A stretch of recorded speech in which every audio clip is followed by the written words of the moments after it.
En este programa vamos a compartir con ustedes una evaluación económica de los primeros 3 años de gobierno de la administración Bukele. Lo que vamos a hacer en esta ocasión es tratar de, con indicadores económicos y con algunos resultados de encuestas, tratar de mostrar o poner algunas piezas de información de cómo está el bienestar de la población, cómo ellos lo sienten y qué dicen los indicadores económicos. Además, trazar algunas ideas de lo que puede ocurrir en los próximos años sobre esa materia. Lo primero es preguntarse cómo está la situación económica de la población, y en ese punto es importante poner en un primer plano qué piensa la gente de los resultados de esa gestión. ¿Están mejor desde un punto de vista económico o no? Y en un primer, unos resultados de la encuesta disruptiva que salió hace unas pocas horas, señala en esa pregunta de que si está mejor o no, la población lo que dice es, mire, hemos mejorado en estos primeros 3 años de gobierno, pero en la área donde menos ha mejorado la gente, que solo le da 18% de mejora a la población, es en la parte de mi economía. Eso lo que significa es que la población no está percibiendo desde una manera mayoritaria que está progresando en la economía. Solo 18% dice, mi economía ha mejorado. Comparado, por ejemplo, con los que dicen la seguridad ha mejorado un 57%. Recordemos que también tenemos ya tercera prórroga del régimen de excepción que le ha dado muchos resultados al gobierno desde un punto de vista mediático y de resultados efectivos de control de las comunidades. La otra pieza de información de qué dice la gente es cuál es la área fuerte y débil en el gobierno. Y curiosamente, en esta segunda ilustración, que los amigos van a mostrarle, ahí lo que se dice es, a ver, la parte fuerte, 41% dice que es la economía, versus 85% que dice que es seguridad y 82% que dice que es la salud. Otra vez se ve la proporción. De cada 10 salvadoreños, solo 4 dice que es la economía versus 8 que dicen que es salud y 8 que dicen que es seguridad. Y lo otro es, si la respuesta le damos vuelta y dicen, usted responde que es débil, bueno, ahí 56% dice que es débil la economía y solo un 16% dice que es la salud, contra un 13% que es también la seguridad. O sea, en esta primera parte se nota que la parte débil de cómo lo percibe la población es la economía comparado con salud y con seguridad. Ahora, ¿qué dicen los indicadores económicos? En esta tercera ilustración lo que vemos es que la economía en efecto ha tenido un rebote después de la caída dramática del año 20 por todos los cierres que el mismo gobierno, por razones de salud, esas cuarentenas golpearon la actividad económica y hizo que cayera la economía cerca de 8 puntos del PIB en términos reales. Por supuesto que el año siguiente, el 21, tuvo un rebote fuerte y eso es lo que se ilustra en esa tercera lámina. Ahora, cuando uno ve, es que es cierto, estamos creciendo, ya recuperamos plenamente lo que perdimos del terreno del año 20, pero escasamente hemos quedado arribita del nivel del año 19. Y por otro lado, ahora la población tiene que enfrentar precios más altos, es decir, tiene un costo de vida más alto. Y eso ya coincide con la opinión de que la gente no ve mucha mejora en la parte económica. Por otro lado, en esta cuarta ilustración, cuando uno ve los salarios de la gente, salarios promedios de los que cotizan en el seguro, aquí hay dos cosas. Lo primero es que el salario nominal crece fuerte, que es la línea azul, que usted está viendo en su pantalla. Esa línea azul crece más fuerte. ¿Por qué? Acordémonos que a partir de agosto del año 21, el presidente aumentó el salario mínimo y lo elevó de 304 a 365. 20% de aumento que fue fuerte. Es decir, eso sí le llega a la gente, eso sí lo recibió. pero solamente el peldaño más bajo de salario mínimo, empleo formal. Acordémonos que tenemos otro montón de gente, otro 70% que trabaja en actividades informales, que eso no vieron nada.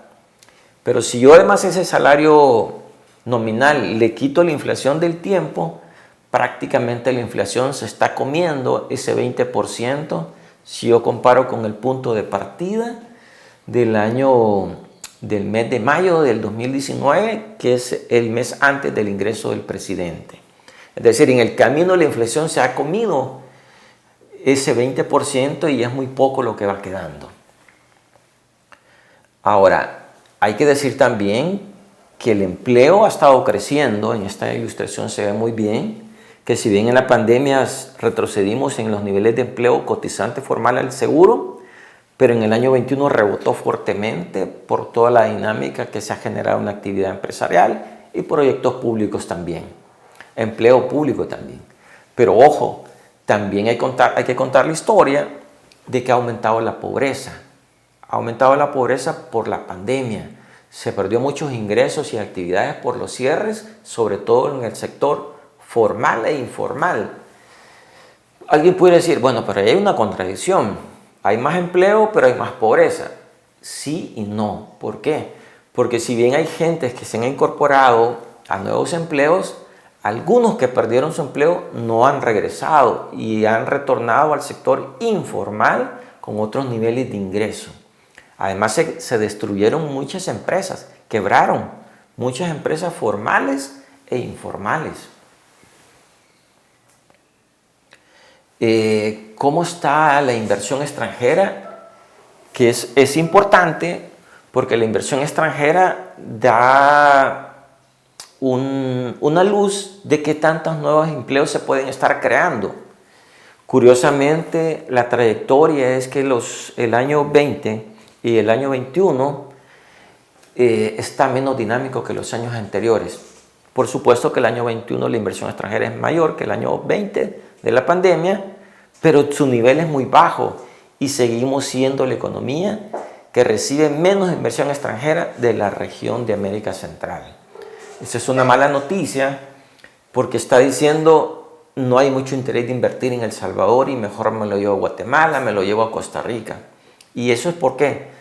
Porque se ha deteriorado el clima de inversión y ese deterioro tiene que ver ¿con qué? Con el tema de inseguridad jurídica, tiene que ver con que se están violando derechos humanos, eso no da garantías, tiene que ver con todo lo que se hizo de autoritarismo en la pandemia. Acordémonos que se cerraron empresas, simplemente usted no puede producir o usted no puede exportar, se cierran las fronteras y eso bloqueó mucha actividad.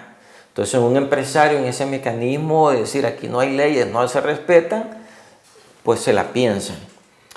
Y lo otro es que es cierto, desde el lado de un inversionista, cuando dice que en El Salvador subió los salarios 20% el salario mínimo, y lo hizo el presidente sin consultar al sector empresarial, es una mala señal para los inversionistas extranjeros porque están diciendo, ahí me pueden cambiar las reglas en cualquier momento.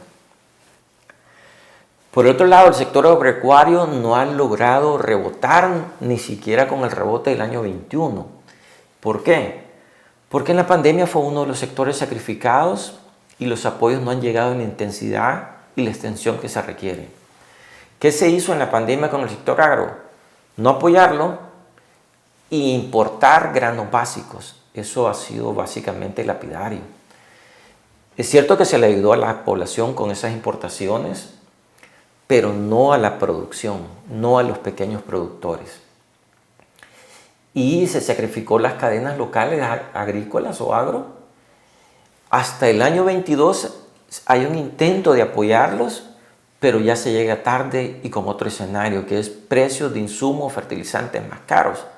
Y hoy producir en el agro, sobre todo agrícola, es mucho más caro por los fertilizantes y hoy corremos otro riesgo, es por no haber sido consistentes y por tratar de hacerlo ahora cuando es más caro producir granos básicos, se corre el riesgo de tener una escasez de granos básicos sumado con los problemas mundiales de escasez de alimentos por el problema de la invasión de Rusia.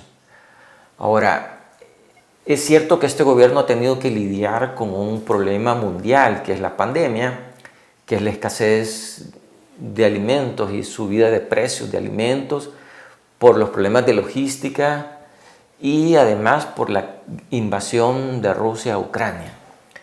Pero la respuesta que han dado los gobiernos es diferente. Aquí se puede ver en esta gráfica de ingresos y gastos del gobierno que la respuesta que se dio en la pandemia es gastar mucho más y los ingresos no se movieron, ¿verdad? Después en el año 21 mejoran y en el año 22 también los ingresos. Pero ¿cuál es el problema de esto? Que la expansión de gasto de pasar de cerca de un poquitito bajo de 28 puntos del PIB, lo que se gasta, el gobierno lo elevó a 32% y después lo dejó fijo. Ese nivel de gasto, en primer la dimensión de esa expansión, no todos los países lo hicieron. Y en segundo, aquellos que lo hicieron recortaron después. No, ese gobierno aumentó el gasto y lo ha tratado de mantener o de sostener, lo cual es bastante cuestionable porque no tenemos la capacidad. O sea, gastar más cuando usted puede está bien, sobre todo en una crisis, pero si después va a tener problemas, pues mejor ser más prudente. El otro tema es que ¿en qué ha gastado? Ha gastado más en remuneraciones y esto es nuevos empleos públicos, ha contratado más gente el gobierno y también ha pagado más, ha habido muchos aumentos en distintos sectores, escalafones, etc. O sea, todos queremos más salarios. El problema es un gobierno que no tiene dinero. Ese es el punto. Y el otro tema es que el gobierno sí ha hecho algún esfuerzo de recortar, ¿cómo qué? Recortó FODES. Y al recortar FODES, lo que ha hecho es centralizar el gasto de la obra pública en una nueva agencia que se llama DOM y ha sacrificado a los municipios que ahora les toca sin dinero, muchas alcaldías quebradas, recortar programas, recortar empleo, o sea, trabajadores, o subir las tarifas de sus servicios. Esa es la realidad de los municipios, que están quebrados y buscando qué hacer, sin dinero. Y el otro problema es que como salimos a tomar más deuda, hoy estamos gastando más intereses. Ese gasto de intereses, vea que en el año 2018 eran 3.6 del PIB lo que se destinaba de todo a gasto de intereses. Hoy eso está llegando en el año 22 casi a 5 puntos del PIB, el gasto de intereses. O sea, ahí lo que denota es que hay más esfuerzo de pagar intereses y ya no, la barra roja, que es la inversión, se ha mantenido. En el año 22 hay una expectativa que se gaste más en inversión, pero vea que no va a llegar ni siquiera cercano a 3 puntos del PIB, cuando lo que se destina a intereses es casi 5 puntos. O sea, estamos complicados en la parte fiscal, se ha gastado más, pero no necesariamente mejor. ¿Por qué? Porque no hemos cuidado lo básico, que es transparencia, rendición de cuentas. Se gasta sin la CAP, se gasta con reserva de ley por 7 años la información, no hay transparencia y hemos eliminado a las ICIES, que era la que iba a combatir la corrupción. Las ICIES presentó 12 casos de corrupción de este gobierno y eso le ganó que la eliminaran del mapa. Los nuevos proyectos como el Tren del Pacífico, el aeropuerto, van sin la CAP, sin impuestos y sin transparencia. La gente responde en esas encuestas con o sin información o manipulado, cosas como esto. Se les pregunta en esa encuesta, por ejemplo, disruptiva, de las promesas de campaña, luego de evaluar los primeros 3 años de gobierno, cuál es su valoración sobre, y le empiezan a preguntar, instalar las ICIES, la cumplirá un 39%, se está cumpliendo un 28%, es decir, casi 70% de la población dice que la va a instalar y lo va a cumplir. O sea, se cumplirá o lo está cumpliendo un 70%, cuando en realidad ya se eliminó. ¿Qué significa? Que la población desconoce la información real. La 30% dice que se está cumpliendo la promesa de las ICIES cuando ya la eliminó el gobierno. Entonces, la población opina, pero sin información, en otras palabras. Lo del gasto, es cierto que la pandemia se necesitaba gastar, de eso no hay ninguna duda. Incluso tomar deuda, tampoco casi todas las naciones del mundo lo hicieron. El tema es en qué proporción y si lo puedo pagar. Aquí se ve claro que El Salvador en América Latina fue el país que hizo el mayor esfuerzo fiscal, ya sea sacrificando ingresos o gastando más esos esfuerzos fiscales para atender ese problema. Gastó más de 10 puntos del PIB entre ingresos que dejó de percibir y mayor gasto. Las otras naciones como Guatemala, Chile, Panamá, mucho menos. El promedio de América Latina anduvo como por 3.4. Nosotros más de 10 puntos del PIB. ¿Cómo se ve ese esfuerzo fiscal en la deuda? Hay que decir también de que el gobierno ya la deuda la encontró algo alta, cerca de 70 puntos del PIB. Pero hacer ese esfuerzo de tomar deuda por más de 18 puntos nos llevó a una deuda cerca de 89% del PIB en el año 20. Ve que el resto de países de América Latina andan por el 50% y algunos hasta menos, ¿verdad? Como el caso de Guatemala, Paraguay, Perú, Chile, etc. Tienen niveles de deuda mucho menores. Entonces aquí el problema no solamente es gastar bien, tener la capacidad de pago. Nosotros nos hemos excedido en eso. Ahora, ¿qué es lo que se espera de la deuda después de lo que ocurrió en el año 20, 21 para adelante? Lo que se espera es que si nosotros con este rebote de 71 puntos a 89 y luego bajar por el rebote de la economía en el año 21 a 84 y ahí se va a quedar, los siguientes años sí va a empezar a crecer la deuda y se espera que para el año 26 llegue al 96%. ¿Eso bajo qué escenario? Si no hacemos cambios en los ingresos o en los gastos. Es decir, si no hacemos nada. ¿El gobierno está haciendo algo para corregir? Desafortunadamente no. Entonces es de preocuparse. Por eso es que se dice que el país es insolvente, que no tiene capacidad de pago. Porque estos niveles de deuda son muy altos para un país con un perfil de ingresos bajo.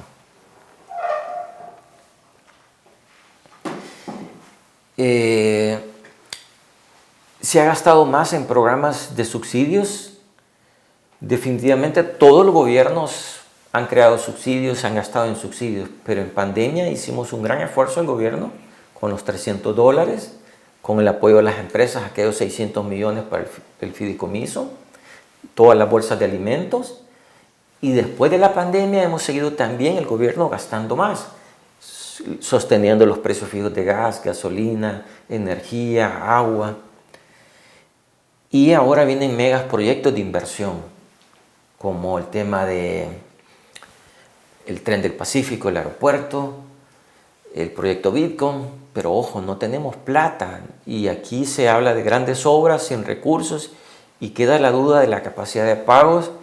Las agencias y los internacionales dejan claro que no tenemos capacidad de pago y se refleja en el precio de los bonos. Resumen, yo creo que la economía rebotó bien, está creciendo a los niveles ya normales de 2 a 3%, pero eso no garantiza el bienestar de los hogares con esos niveles de empleo y la inflación creciendo. Además, ha estado creciendo el empleo informal como válvula de escape y ha estado creciendo la migración, que eso no es bueno. Y por otro lado, la parte fiscal está muy débil y puede crear un problema de crisis fiscal si no se administra bien.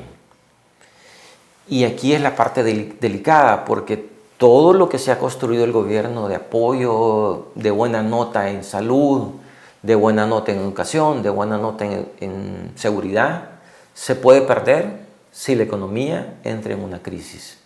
Es decir, la parte débil de la economía va a poner en riesgo todos los avances y nos puede llevar a una situación de crecimiento de la pobreza que nadie quiere.